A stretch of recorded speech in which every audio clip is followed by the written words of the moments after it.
If you work a night shift, you already know the silence has a sound. It hums. It waits. I used to think that was just my imagination, until the night I answered a call, and the voice on the other end told me exactly what I was wearing. And I was alone, in a locked building in the middle of nowhere. This is what happened during my 3 months working the graveyard shift at a crisis hotline in rural Ohio. Every word of it is true, to the best of what I can still remember. Because some of it, I've tried very hard to forget. My name doesn't matter for this story, so I'll just call myself Aina, which isn't my real name, but close enough. 2 years ago, I was 24, broke, and freshly dropped out of a nursing program I couldn't afford anymore. I needed a job that paid decent and didn't require a degree, and a listing came up for overnight phone support at a place called Meridian Crisis Line, out past Route 9 in a stretch of Ohio so flat and empty you could watch your dog run away for 3 days straight. The building itself was a converted ranch house, 1-story, beige siding, sitting a lane at the end of a gravel drive with a single sodium light out front that buzzed like it was full of wasps. Inside, it had been gutted into a call center. 6 cubicles, thin carpet, humming fluorescent lights, and a back office where the shift supervisor was supposed to sit.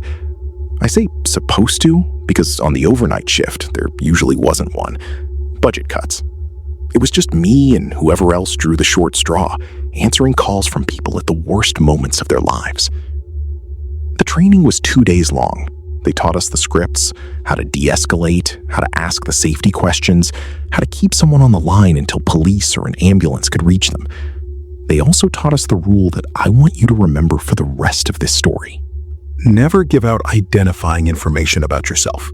Not your last name, not what you look like, not where you are standing in the building. Ever.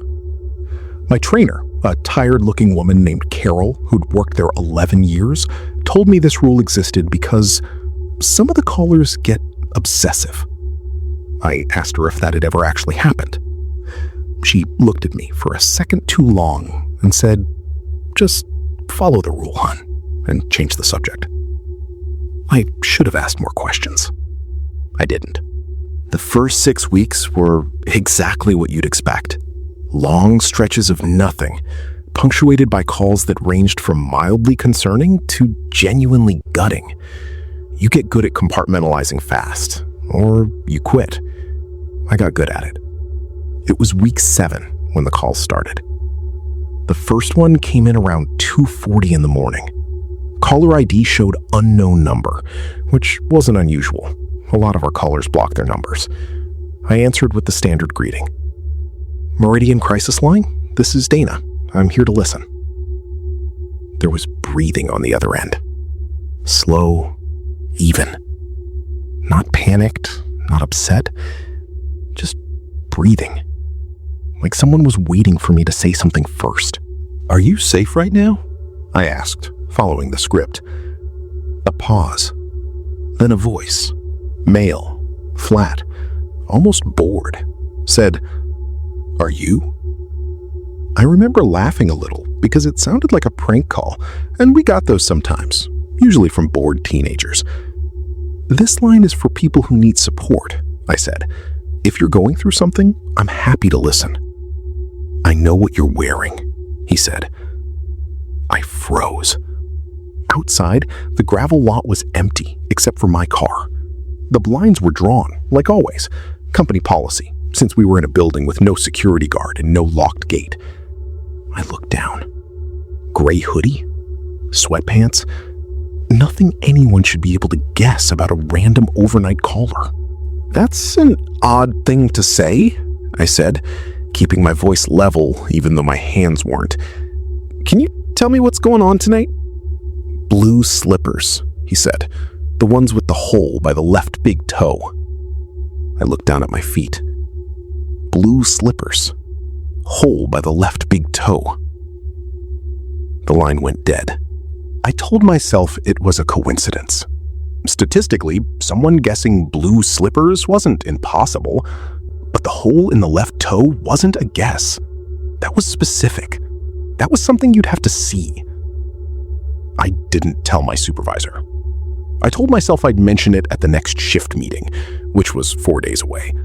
And by the time 4 days passed, I'd have convinced myself I imagined the detail, that maybe I'd said something about my slippers earlier without remembering. Then, 6 nights later, he called again. Same flat, unhurried voice, same slow breathing before he spoke. "Hi, Dana." I never gave him my name that call. I hadn't even started my greeting yet. The system showed the call connect, and before I could speak, he already knew. "Who is this?" I said, and I heard my own voice shake. "You moved the plant by the window, the one with the yellow leaves. It was on the left side of your desk. Now it's on the right." I looked at my desk. The plant, a droopy little pothos someone had left behind, half dead, that I'd been half-heartedly trying to save, was sitting exactly where he said. I had moved it 2 nights earlier, so it wouldn't block the vent. There were no cameras in that call center. I want to be very clear about that, because I checked obsessively over the following days. No cameras, no smart devices, nothing that could explain how someone would know the position of a plant on a desk in a locked building with the blinds shut, unless they were standing close enough to see it with their own eyes. "Where are you?" I asked. "Closer than the last time," he said, and hung up. I did not sleep that day. I sat in my apartment with every light on, going over the layout of the call center in my head, trying to find some explanation that wasn't the one crawling up the back of my neck. That somebody had been inside the building. That somebody had been inside the building while I was in it, alone, and I hadn't heard a single footstep. I almost quit. I want you to know that, because it matters for what happened next. I almost didn't go back. But the shift after that was a Friday, and Fridays paid time and a half, and I needed the money more than I trusted my own fear. So I went in. I checked every room before I sat down. Supply closet, empty. Break room, empty. Supervisor's office, locked. Exactly as it should be. Front door, deadbolted from the inside. I even checked under the desks, which felt insane at the time, and feels a lot less insane now. At 3:12 in the morning, the call came in. I almost didn't answer it. I let it ring twice, which we're never supposed to do, before I picked up. Meridian crisis line? Breathing. Slow. Patient. "You checked the closet," he said. "You checked under the desks. You didn't check the vent." I looked up. Above cubicle 3, not the one I was sitting in, but close enough that I could see it from my chair, was a ceiling vent. Wide, the kind large enough for a grown man to fit through if he was thin and determined enough. It was slightly askew. I remembered it being flush against the ceiling the week before. I was almost certain of that. Almost. "I'm calling the police," I said, and my voice barely came out as a whisper. "You should," he said. And for the first time, there was something in his voice that wasn't flat anymore. Something almost like amusement. But not for me. "What do you mean, not for you?" "Turn around, Dana." I did not want to turn around. I want you to understand that every part of my body was screaming not to turn around, that some animal instinct older than language was telling me to run for the door instead. But I turned around. The break room door, which I had checked, which I had personally confirmed was empty less than 20 minutes earlier, was standing open. Just a few inches. Just enough for someone to be watching through the gap. The phone was still in my hand. The line was still open. one in the building," I whispered, so quiet I wasn't sure the caller could even hear me. "There's 2 of us," he said. "There's been 2 of us the whole time. I've just been the one talking." I ran. I don't remember deciding to run. I remember being at the front door, hands shaking so badly I could barely work the deadbolt. And I remember the gravel lot outside under that buzzing sodium light.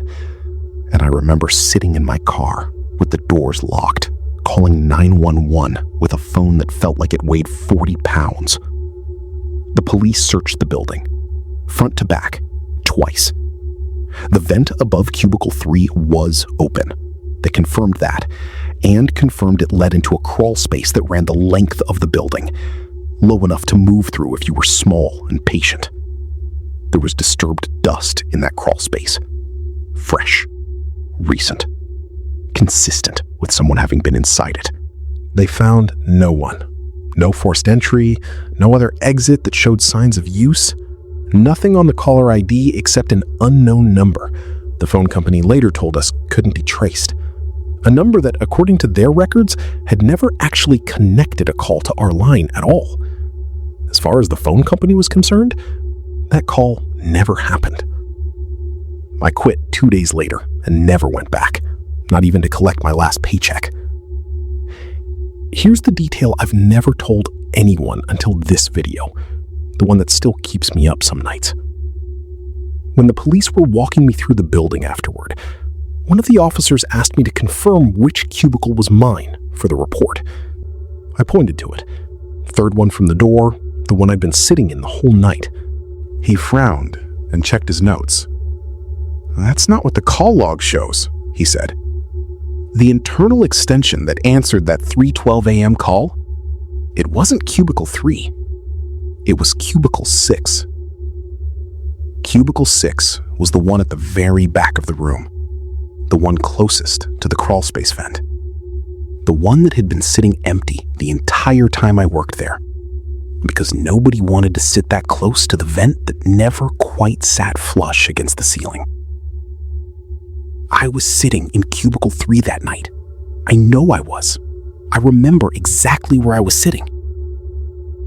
I have never been able to explain who or what was sitting in cubicle 6, answering that call instead of me. If this one got under your skin, that's exactly the kind of story we like to bring you here. Drop a comment and let me know. Would you have run the second he said your name? Or would you have stayed on the line like I did? Subscribe if you want more true horror stories every week, and I'll see you in the next one. Stay safe out there, and maybe don't work the night shift alone.